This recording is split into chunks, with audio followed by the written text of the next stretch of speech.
So in today's video, we're going to be talking about everyone getting World War Haaland for free and what sort of impact that has on the market. On top of that, loads has happened, including Evos who've had big price range updates with the market rising. So we've got loads to go and cover in today's video. But before it does go and start, if you guys are interested, I do offer a daily subscriber trading sort of guide / Discord, which you can get for free with Amazon Prime. All you got to go and do is click on the top link in the description and subscribe over on Twitch. It is either £5, €5 or free with Amazon Prime. And again, once you've done that, you'll then gain yourself access to the subscriber trading Discord. There have been loads of really good investments that have worked recently. So let's go through some of those investments that have worked really nicely. First one is the likes of Kyle Walker, who we called at 3.4k because going off of what was publicly leaked, he fit the Evo and he had very low risk, and we recommended at 3.5k, and he went last night all the way up to around about 5.5k. Another investment in the same thing we recommend was Kalulu. We recommended him at 38k, and well, he's up to 44k. Another investment in a different section of the Discord, because we have loads of different sections, is Dudek. Dudek was recommended at 13 on console, and he's already up to around about 17, 18k. Another investment in a different section of the Discord was Trent. Trent went out of packs for 10 weeks. We recommended him at 4.6k. Trent is already up to 6.4k. Another segment of the guide, and actually this is something we actually called pretty well. We recommended to go and sell Van der Ven before 6 PM when he was going for 200k. Well, he's actually back down to 190, but we initially did go and call to buy him at, if I can go and find. We initially called to go and buy him at 143 and then sell him at 200k 24 hours.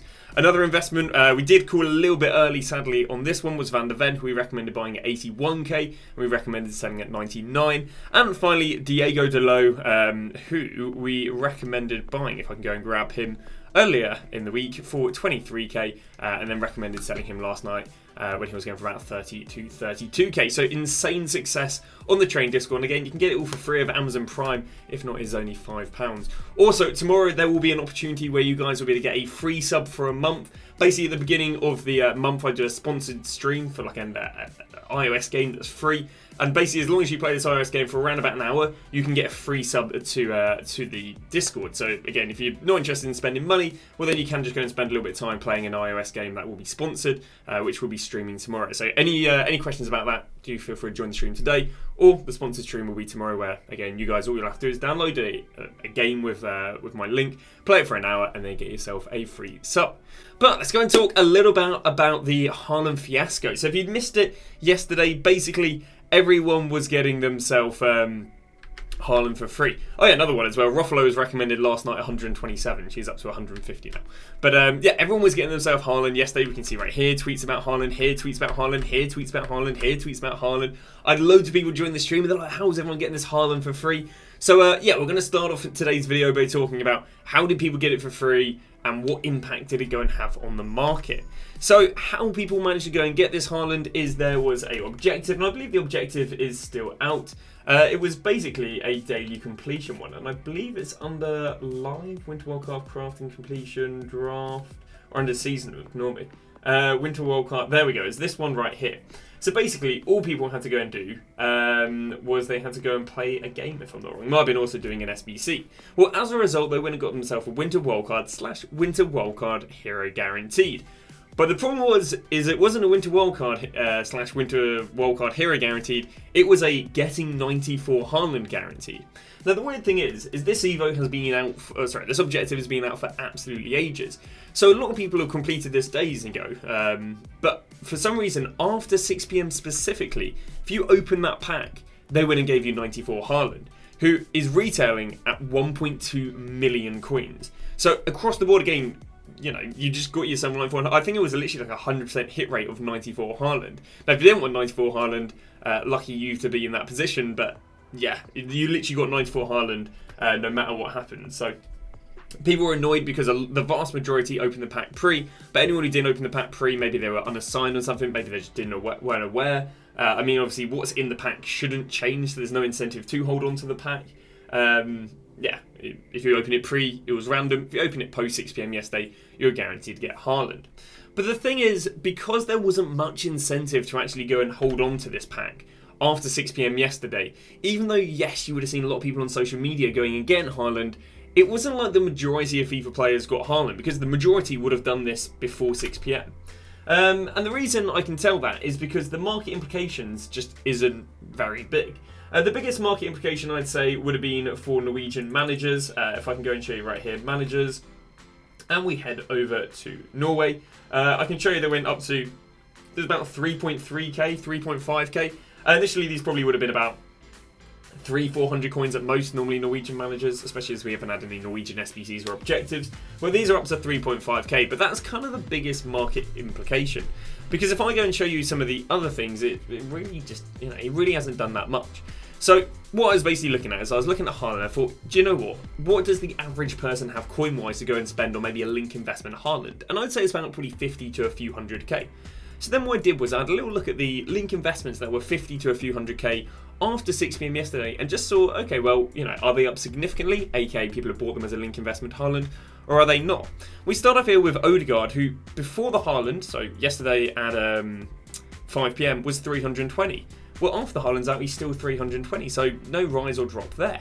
Ake, before he was out, was 235. He's now 230, probably down a little bit with the centre-back Evo, which again we'll cover later in the video, so no rise on Ake. Bernardo Silva, before he came out, was 120. He's currently 123. No, I tell you, he's about 130, but he would have been favoured to rise anyway because of Pedro Netto. Again, someone we'll talk about a little bit later in the video. Salvinho, before he came out, was 61. He's now 54k. Doku, before he came out, was 320, is 350, but it is to be seen that he was 340k earlier in the day, so I don't think up to 350 is anything too insane. Akanji, before he was out, was 71k, currently still 71k.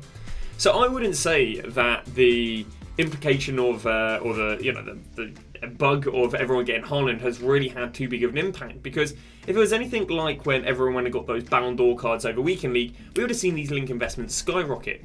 But we just didn't. And as a result, even though, yes, you would have seen a lot on social media, obviously social media can make a lot of noise without a lot of things happening. And I think that's what it is, like it looked like a lot of people, but that's just anyone in that situation was getting Haaland. But I don't think that was the vast majority, because there haven't been big enough market implications. And again, there just was no real reason for people to go and hold onto Haaland. Now, some of the reasons you might have seen some of those players rising, so for example maybe the Bernardo Silva, or maybe you didn't see the wingers rise, was due to the Pedro Netto. There was a really good value for money Pedro Netto SBC that came out yesterday for 140k.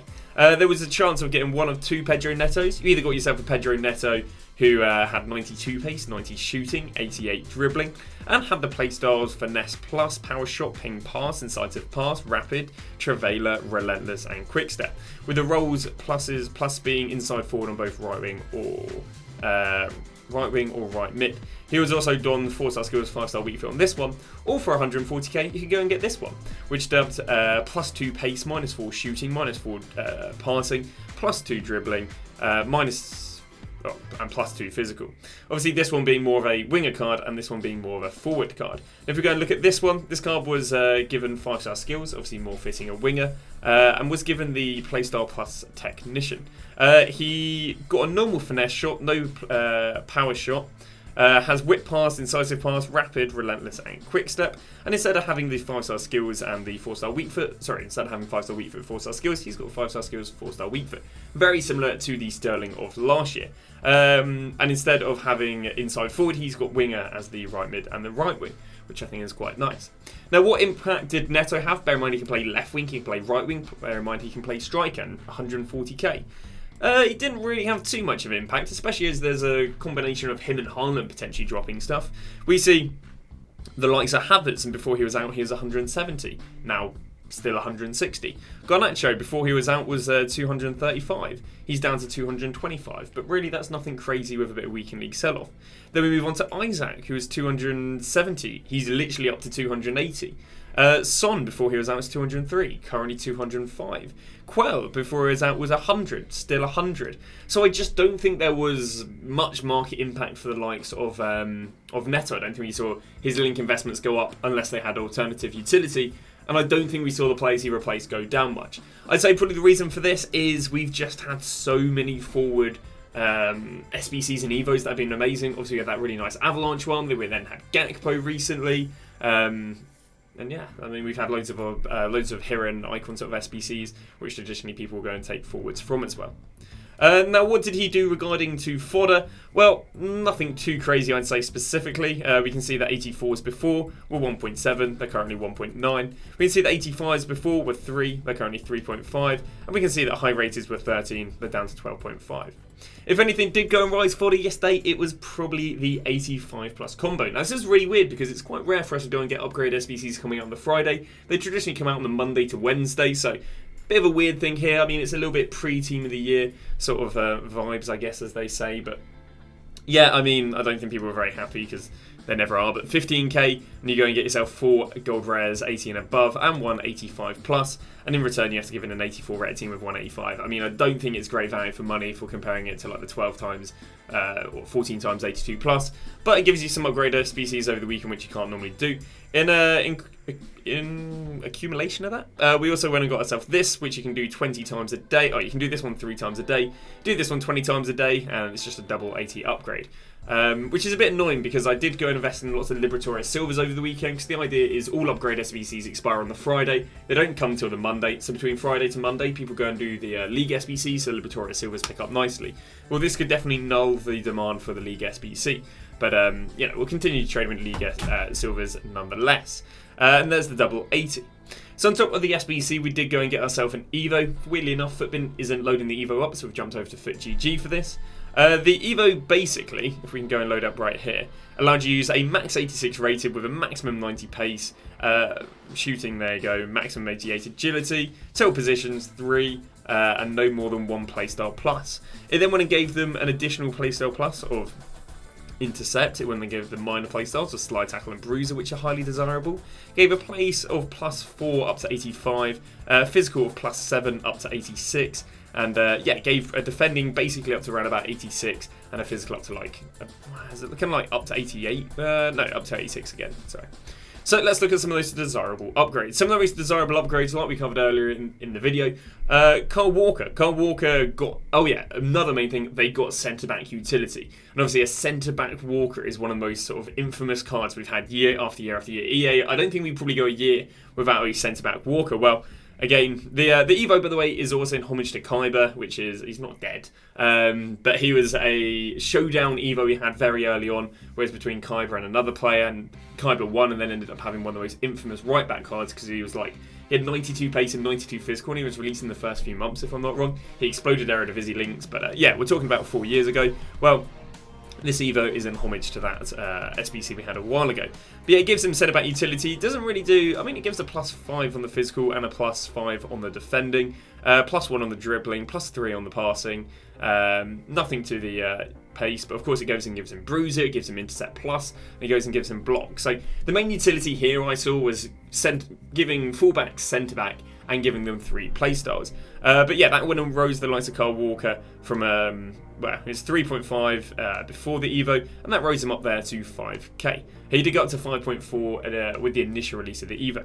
Another player that could have been demanded but didn't really seem to be too insane was Conde. Got a +1 defending, +6 physicality, +1 pace, and yeah, when it gave him some more playstyles. But there you go, nothing too crazy. It seems as well, by the way, they don't allow you to have 2 playstyle pluses. It's just if they already had a playstyle plus, they don't get the intercept plus. Didn't really do anything to the likes of Conde. It went from 6.2 to 6.5, but then proceeded to go back down there to 6k.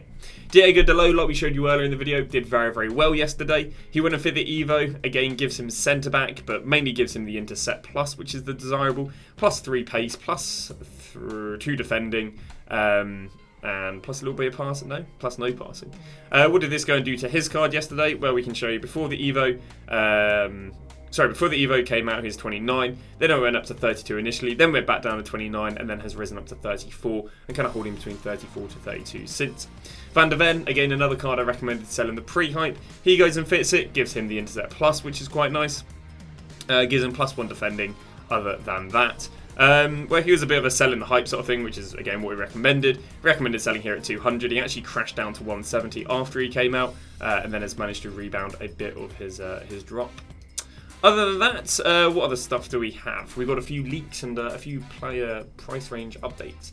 So in the Numero Foot, basically what they're going to do is every single day we are going to get a mini release of players with all the same number on their back. So for example, today's mini release is going to be CDMs, otherwise known as players who have number 6 on their back. So we're getting Douglas Augusto, we're getting Stiller, Gilmore and Camavinga.